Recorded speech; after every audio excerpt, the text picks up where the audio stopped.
comecei a fazer algum resgate de alguns pratos que já tinha história, que já tinha até morrido. E comecei a montar o meu café, né? E cheguei a isso aí. Nós temos a carne de porco guardada na banha, que era um costume de época, né? Temos uma variedade de quitandas feitas de mandioca, porque você sabe que a nossa comida, a base alimentar no Brasil no primeiro século foi mandioca, né? Porque, na verdade, quando os portugueses vieram para cá, porque aqui as primeiras cozinheiras, podemos dizer que foram as índias. Então, era muita coisa à base da mandioca. E era uma comida sem tempero, né, mais o assar. Aí começaram a vir as africanas, começou a incrementar mais, porque aí era uma comida mais temperada. Depois chegaram as portuguesas, né? Já vieram as portuguesas e elas queriam fazer uma série de coisas, mas nunca tinham os ingredientes suficientes. Por exemplo, farinha de trigo. A coisa mais difícil do mundo era você ter farinha de trigo aqui em Goiás.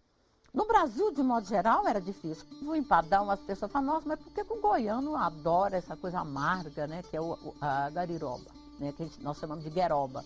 Falei, gente, Goiás não tem palmito. Por exemplo, quando você vai fazer uma torta, toda torta leva palmito, né? Então, você imagina uma portuguesa aqui no Centro-Oeste querendo fazer uma torta. Daí que surgiu o empadão, entendeu? Mas como nós não temos o palmito, já optaram pelo tal da gueroba, né? Às vezes o dia que você salgava a comida, você errava a mão, não salva a comidinha, saía meio temperada, né? A minha avó virava e falava assim, uai, minha filha, os tropeiros chegaram, tá? Por quê? Porque quando os tropeiros vinham, tinha abundância de sal.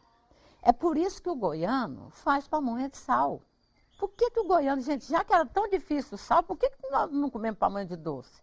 Mas é porque, gente, a coisa salgada aqui tinha muito mais valor, porque açúcar a gente produzia, nós não produzíamos sal. Quando nós estudamos história, eu sempre falei, você estuda história baseado no que aconteceu no litoral. Ninguém estuda história no interior. Então, o sal aqui era um salário. Acabava sendo muito caro, as pessoas eram pagas com sal, entendeu? E sem falar de outras dificuldades, né? Outros reflexos dessa ausência do sal, é que nós tínhamos, inclusive, muito problema de papo. Por que essa incidência era maior no interior de Goiás e Minas? Justamente por falta do sal, porque o sal, ele combate o bócio, porque o sal contém iodo.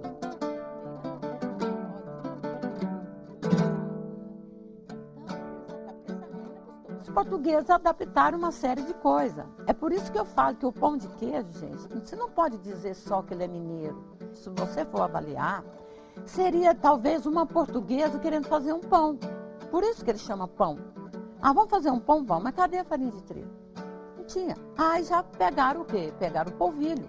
Então, foram as adaptações que sofreu no Brasil essa comida europeia com o jeitinho brasileiro, entendeu? Que é igual Minas também.